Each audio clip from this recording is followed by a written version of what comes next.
안녕하세요. 2월 9일 금요일 아침입니다. 말씀과 함께 새롭게 오는 소망의 아침을 시작하겠습니다. 고 하용조 목사님은 믿는 것과 사는 것이 달라질 때 그리스도인의 삶과 가정에 파멸의 위기가 온다라고 이야기합니다. 사무엘하 13장 15절로 29절까지 말씀을 본문으로 하여 더욱 커져가는 비극, 공동체를 무너뜨리는 죄라고 하는 주제로 함께 은혜를 나누기를 원합니다. 죄에 대한 잘못된 반응은 더 큰 비극을 초래합니다. 암논의 성폭행에 대한 다윗의 반응은 심히 노한 것뿐입니다. 다윗은 피해자인 딸과 가해자인 아들을 둔 아버지로서 단지 화내기만 할 것이 아니라 즉시 하나님 앞에 엎드려야 했습니다. 그러나 하나님과 암논 앞에서 어떤 조치도 취하지 않습니다. 이는 죄에 대한 가벼운 이해와 아들에 대한 왜곡된 사랑이 불러온 참사입니다. 하나님 앞에서의 바른 반응이 비극을 막는 지름길입니다. 어음은 일정한 시기에 일정한 장소에서 일정한 금액을 지불하겠다고 약속하는 유가증권입니다. 이 중 약속 어음은 발행인 자신이 지급을 보증하는 어음이기에 정한 날 현찰로 지급될 때 그 액수를 인정받습니다. 그러나 만약 발행인이 그렇게 하지 못하면 그것은 부도어음이 되고 발행인의 신용은 떨어져 그가 발행한 어음이 더는 사회에서 인정받지 못합니다. 많은 그리스도인들이 교회와 함께 끊임없이 성화 어음을 발행하고 있습니다. 설교자들은 강단에서, 성도들은 설교를 듣고 기도하면서 더 열심히 믿음 생활하겠다고 단단히 다짐합니다. 그렇게 발행된 성화 어음들이 제 날짜의 생활 성화로 현실화되고 있을까요? 우리 자신들에게 자문해 보아야 합니다. 만일 그렇게 되었다면 교회는 일찌감치 성화 공동체가 되어 하나님의 영광을 세상에 보여주고 있었을 것입니다. 제3자에게 지급을 위탁하는 환어음도 있습니다. 이는 어음 작성자가 제3자에 대하여 어음에 기재된 금액을 기한 내에 권리자에게 지급할 것을 무조건적으로 위탁하는 것입니다. 마치 자기 입으로 거룩하게 살겠다고 성화 어음을 발행해 놓고도 아무런 영적 싸움 없이 성화의 책임을 하나님께 몽땅 맡겨버리는 것이라 하겠습니다. 구원은 내가 1.1핵도 보탤 수 없는 전적인 하나님의 영역이지만 성화는 나와 하나님의 공동 사역입니다. 하나님의 은혜를 힘입고 내 의지로 싸우고 희생하고 죄를 끊어내며 욕망을 절제할 때 매일 성숙해지는 것을 확인하게 됩니다.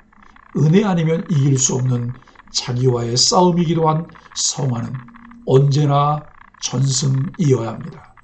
오늘 본문의 이야기는 밧세바 사건 이후 계속 내리막길로 치닫는 다윗 왕가에서 벌어진 또 다른 비극입니다. 이는 밧세바 사건이 벌어졌을 때 나단이 다윗에게 했던 예언의 성취이기도 합니다. 압살롬은 아마도 암논과 다윗 모두에게 반감을 품었을 것입니다. 처녀인 자기 여동생을 성폭행하고 이에 더해 그녀를 내쫓기까지 한 암논을 향한 적개심은 당연했습니다.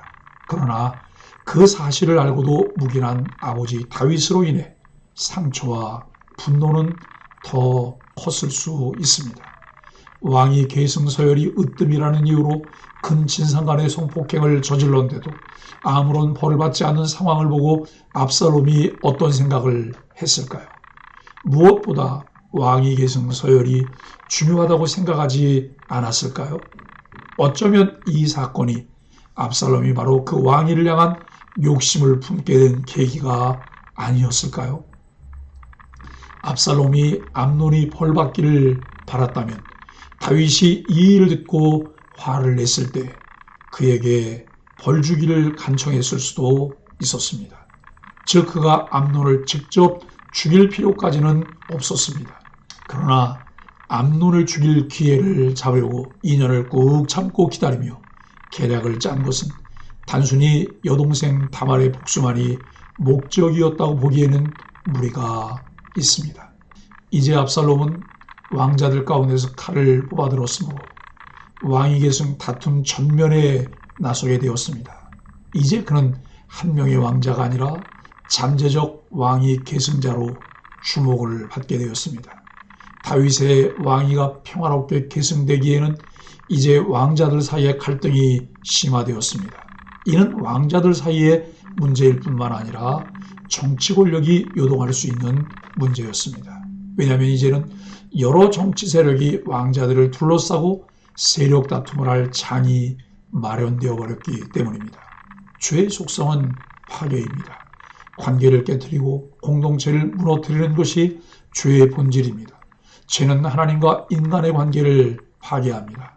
죄의 악한 영향력은 인간을 죄의 노예로 만듭니다. 오늘 본문은 죄로 인해 무너지는 한 가정의 이야기입니다. 암논에게서 시작된 죄가 다윗의 가정을 서서히 무너뜨립니다. 15절로 19절은 사랑이 미움이 되었습니다.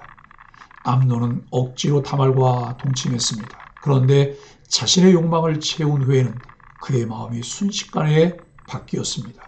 며칠 전까지만 해도 병까지 나며 다말을 사랑했던 마음은 범죄한 후에 심한 미움으로 바뀌었습니다. 사람의 감정은 조석지변이라고도 합니다. 아침 저녁으로 뒤바뀐다는 뜻으로 어떤 일이나 상황, 사람의 마음 따위가 자주 변함을 이루는 말입니다. 그렇습니다. 절대로 믿을 만한 것이 못 되는 것이 감정입니다. 그러므로 그리스도인은 순간의 감정을 다스리기 위해 꾸준히 신실하고 언제나 변함이 없는 하나님의 성품을 닮아가야 합니다. 마음을 지키는 것이 다른 어떤 것을 지키는 것보다 더 중요합니다. 마음이 생명의 근원이 되기 때문입니다. 육체 욕망을 채운 암논은 다말을 쫓아냈습니다. 다말은 그러지 말라고 요청하지만 그는 듣지 않았습니다. 암논은 강제로 그녀를 내쫓고 문빗장까지 지릅니다. 다말은 큰 상처를 주체하지 못하고 채를 머리에 뿌립니다. 목 놓아 울며 돌아가 오라버니 압살롬의 집에서 처량하게 지냅니다. 죄는 사람에게 치유하기 힘든 상처와 고통을 주고 반드시 흔적을 남깁니다. 죄의 결과가 참혹하다는 것을 우리는 한시도 잊어서는 안 됩니다. 20절로 22절은 커져가는 분노와 증오입니다. 다윗은 암논이 행한 모든 일을 알고 분노했습니다. 그러나 이후 암논에 대해서는 어떤 조치도 이루어지지 않았습니다. 아마도 장남이자 왕위 계승자에 대한 다윗의 너그러움이 앞섰던 것 같습니다. 그러나 죄는 공동체를 무너뜨리는 속성이 있다는 것을 간과하지 말아야 합니다. 올바른 죄의 처리는 회개이며 회개하지 않는 자에게는 공동체 구성원의 권리까지 박탈할 수 있습니다. 죄를 올바로 처리하지 않으면 또 다른 죄가 시작되기 때문입니다. 압살롬은 여동생 다말과 이복 형제 사이에 있었던 일의 진상을 다 파악했습니다. 그러나 그 일에 대해 암논에게 일절 언급하지 않았습니다. 그를 진심으로 미워했기 때문입니다. 23절로 29절은 칭호가 살인을 낳습니다. 압살롬은 대화로 해결할 수 없는 미움을 품었습니다. 그는 복수심으로 형제를 향하여 칼을 갈았습니다. 죄는 가족의 평안을 깹니다. 형제 우애를 갈라놓습니다. 이것이 죄의 본질입니다. 그리스도인은 죄의 실상을 알고 죄를 미워해야 합니다. 죄와 싸워야 합니다.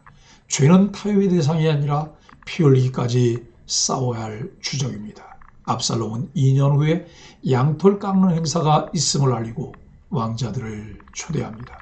그러나 행사는 핑계였고 실상은 암논을 죽이기 위한 치밀한 계획이었습니다.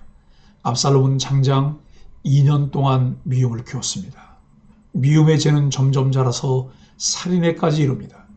사람이 마음을 지키지 못하면 마음은 죄를 배양하는 곳이 됩니다. 불을 품으면 옷과 몸이 타는 것처럼 미움을 품으면 사망을 낳는 죄가 됩니다. 그리스도인은 마음에서 미움의 씨앗을 신속히 제거해 버려야 합니다. 사랑하는 소망의 가족 여러분, 죄는 끔찍한 결과를 가져옵니다. 죄의 본질적 속성이 파괴이기 때문입니다. 모든 관계를 깨며 내버려 두었을 때 결국 공동체를 무너뜨리는 것이 바로 죄입니다. 그러므로 교회와 그리스도인들은 늘 깨어서 죄에 대한 경각심을 가지고 죄와 싸워야 합니다. 감정을 다스려야 합니다. 죄를 지었을 때는 바로 엎드려 철저히 회개해야 합니다. 이것이 공동체를 무너뜨리는 죄를 이기는 방법입니다. 욕심은 죄는 사망을 낳습니다. 정욕은 하나님을 두려워하지 않는 마음에 무분별하게 자라납니다. 우리가 완벽하게 거룩한 삶을 살 수 없어도 하나님이 돌이킬 기회를 주실 때 그것을 잡을 수 있습니다. 말씀과 성령으로 충만하여 하나님을 진정으로 경외할 때 우리는 정욕에 지배당하지 않고 그 선한 기회들을 붙들 수 있습니다. 매일 말씀을 묵상하며 지혜를 구하고 성령의 도움을 힘입어 개인과 공동체를 세워가는 소망의 가족들이 되기를 예수 그리스도 이름으로 간절히 축복합니다. 함께 기도하겠습니다. 하나님, 죄를 바로잡지 않고 덮어두면 얼마나 참혹한 결과에 이르는지 말씀을 통해 깨닫습니다. 우리 안에 있는 분노를 하나님의 공의 앞에 내려놓고 치유하시는 은혜 아래 엎드러지게 하여 주옵소서. 자녀가 죄를 깨닫고 회개하기까지 기도를 쉬지 않는 믿음의 부모가 되게 하여 주옵소서. 예수님의 이름으로 간절히 기도합니다. 아멘.